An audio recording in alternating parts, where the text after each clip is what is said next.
കടകംപള്ളി സുരേന്ദ്രനും ഉണ്ണികൃഷ്ണൻ പോറ്റിയും തമ്മിൽ ബന്ധമെന്ന് പ്രതിപക്ഷ നേതാവ് വി ഡി സതീശൻ പറഞ്ഞു. കേരളം ഭരിക്കുന്നത് കൊള്ളക്കാരുടെ സർക്കാരെന്നും ഇത് ഇടത് സർക്കാരിന്റെ അവസാന നാളുകളെന്നും വി ഡി സതീശൻ പറഞ്ഞു. ഉണ്ണികൃഷ്ണൻ പോറ്റി അറിയില്ല എന്ന് കടകംപള്ളി സുരേന്ദ്രൻ പറയട്ടെ. ഞാൻ വെല്ലുവിളിക്കുന്നു. തിരുവനന്തപുരത്ത് തിരുവിതാംകൂർ ദേവസ്വം ബോർഡിന് ഒരു വീട് നിർമ്മിച്ചു കൊടുത്തത് ഉണ്ണികൃഷ്ണൻ പോറ്റിയാണ്. അതിന്റെ താക്കോൽദാനം നിർവഹിച്ചത് കടകംപള്ളി സുരേന്ദ്രനാണ്. ഉണ്ണികൃഷ്ണൻ പോറ്റിയും വേറെ രണ്ടുപേരുമുള്ള ഒരു കമ്പനിയാണ് ഈ വീട് നിർമ്മിച്ച് നൽകിയിരിക്കുന്നത്.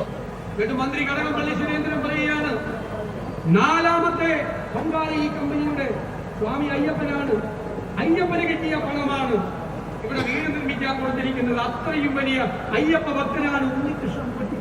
ആരുടെ സർട്ടിഫിക്കറ്റാണ്? കടകംപള്ളി സുരേന്ദ്രന്റെ സർട്ടിഫിക്കറ്റ്. ഇപ്പൊ ഇവർക്ക് ആർക്കും അറിയില്ല ഉണ്ണികൃഷ്ണൻ പോറ്റി ആരാണെന്ന്. വിവരങ്ങളുമായി അശ്വിൻ പാലാഴി ചേരുകയാണ്. അശ്വിൻ, കോൺഗ്രസിനെ സംബന്ധിച്ച് UDF-നെ സംബന്ധിച്ച് രാഷ്ട്രീയം പറയാനും അതോടൊപ്പം തന്നെ ഈ ഇലക്ഷൻ അടുത്തിരിക്കുന്ന സാഹചര്യത്തിൽ ഏറ്റവും നല്ലൊരു രാഷ്ട്രീയ ആയുധമാണ് ഇപ്പോൾ കയ്യിൽ ലഭിച്ചിരിക്കുന്നത്. ഇപ്പോൾ ഈ സംഗമം അത് പുരോഗമിക്കുന്നു എന്ന് മനസ്സിലാക്കുന്നു. ഒപ്പം തന്നെ ഇപ്പോൾ കെ മുരളീധരനും ഈ വിശ്വാസ സംഗമത്തിൽ പങ്കെടുക്കാനായി ഉടൻ തന്നെ എത്തിച്ചേരുമെന്ന് മനസ്സിലാക്കുന്നുണ്ട്. അദ്ദേഹം എത്തിയിട്ടുണ്ടോ? ഈ വിശ്വാസ സംരക്ഷണ മഹാസംഗമത്തിന്റെ കൂടുതൽ വിവരങ്ങൾ എന്തൊക്കെയാണ്?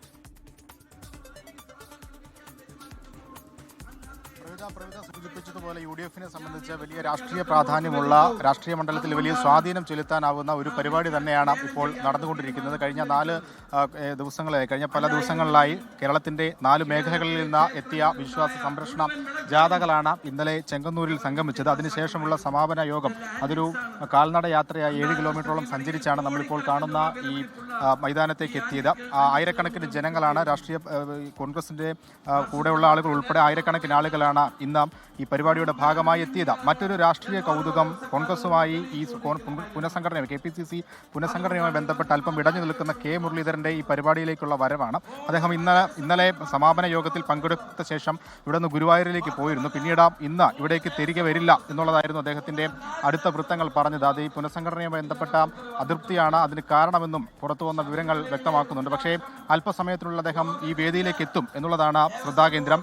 ഗുരുവായൂർ രാവിലെ തൃശ്ശൂരിൽ നിന്ന് അദ്ദേഹം തിരിച്ചതാണ്. 7 മണിയോടുകൂടി എത്തുമെന്നാണ് പറഞ്ഞിരുന്നെങ്കിലും ഇനിയും അരമണിക്കൂർ കൂടി സമയമെടുക്കും എന്നുള്ളതാണ് അദ്ദേഹവുമായി അടുത്ത വൃത്തങ്ങളുമായി സംസാരിക്കുമ്പോൾ നമുക്ക് മനസ്സിലാകുന്നത്. ഇപ്പോൾ രമേശ് ചെന്നിത്തല സംസാരിച്ചുകൊണ്ടിരിക്കുന്നു. ഇനി ഈ പരിപാടിയുമായി ബന്ധപ്പെട്ട 4 ജാഥ ക്യാപ്റ്റന്മാരുണ്ട്, അവരാണ് സംസാരിക്കേണ്ടത്. ആ ഒപ്പമുള്ളതാണ് മുരളീധരൻ. ഇതിന്റെ തെക്കൻ മേഖല ജാഥ നയിച്ചിരുന്നത് മുരളീധരനാണ്. അതുകൊണ്ട് തന്നെ ഇനി ഈ യോഗം കഴിയുന്നതിന് മുൻപ് അദ്ദേഹം ഇവിടെ എത്തിച്ചേരാനാകുമോ എന്നുള്ളത് രാഷ്ട്രീയ കൗതുകം കൂടിയാണ്. പ്രവിധ. അശ്വിൻ പാലാഴിയാണ് വിവരങ്ങൾ നൽകിയത്. UDF-ന്റെ ശബരിമല വിശ്വാസ സംരക്ഷണ മഹാസംഗമമാണ് പന്ത്രത്ത് പുരോഗമിക്കുന്നത്. KPCC പുനഃസംഘടനയുമായി ബന്ധപ്പെട്ട് ഇടഞ്ഞു നിന്ന കെ മുരളീധരനെ അനുനയിപ്പിച്ച് ഇപ്പോൾ അദ്ദേഹം ഈ വേദിയിലേക്ക് എത്തിച്ചേരും അല്പസമയത്തിനുള്ളിൽ എന്നാണ് മനസ്സിലാക്കുന്നത്. ലോകത്തെവിടെയായാലും ഏത് സമയത്തും 24 വാർത്തകളും ഓഗ്മെന്റഡ് റിയാലിറ്റി പാക്കേജുകളും എക്സ്പ്ലെയിനറുകളും വിശദമായി കാണാൻ ഞങ്ങളുടെ YouTube ചാനൽ നിങ്ങൾക്ക് സബ്സ്ക്രൈബ് ചെയ്യാം.